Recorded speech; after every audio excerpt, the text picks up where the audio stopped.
So, this is the second part of my game's development journey. I also started to post details through my Discord server. It would be very nice of you to join the Discord server and share your thoughts over the development process. You can find the server link inside the description below. Firstly, I'm gonna implement more functionality to the inventory. Let's adjust the character gear slots. This placeholder is supposed to be the character's arm, but it looks like something else. Anyways, let's get rid of it. I decided to introduce projectiles as separate items, so that guns and projectiles will have their individual characteristics. I'm coding item type infrastructure and their serialization logic so that when you play the game, you don't lose your progress. It is saved inside the disk. I'm using JSON format for storing game data. No, not this JSON. It's this JSON.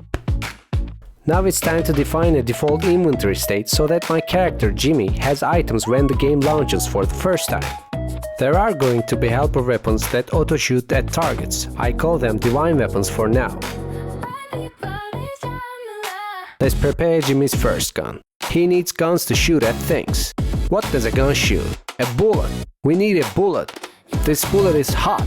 Very hot. I want it to look hot.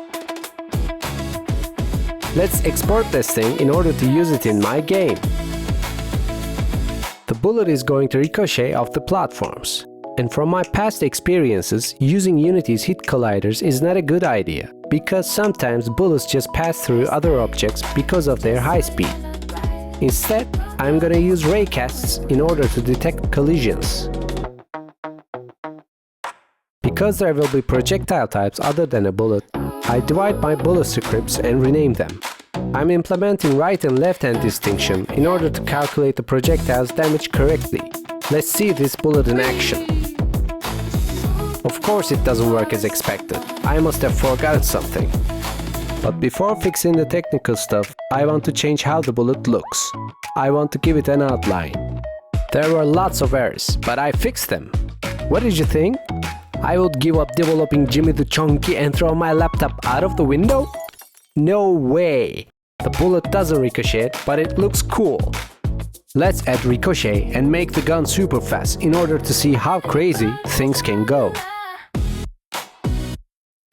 This looks very much okay for now. Let's trap these bullets inside a box. This is becoming even stranger than I ever imagined.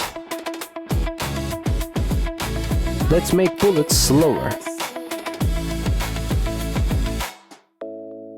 Oh geez, this has become an ant simulation. Now I'm going to refactor some code to add pages to my inventory, making it easier to arrange items. This is the new look of the inventory. I gathered Jimmy's inventory and miscellaneous item enhancement stuff under the same menu, which is called Refinery. Patience is of essence when I develop this game. While I was trying to fix an error with Jimmy's jump logic, I accidentally introduced this wall jump. I like the idea. I think I'm gonna introduce this ability as a power-up to the foot gears. Now it's time to introduce moving platforms. And let's check the performance of our game. CPU and RAM usage looks very beautiful. Don't forget to check out my Discord channel, leave a like and a comment, and most importantly, subscribe now!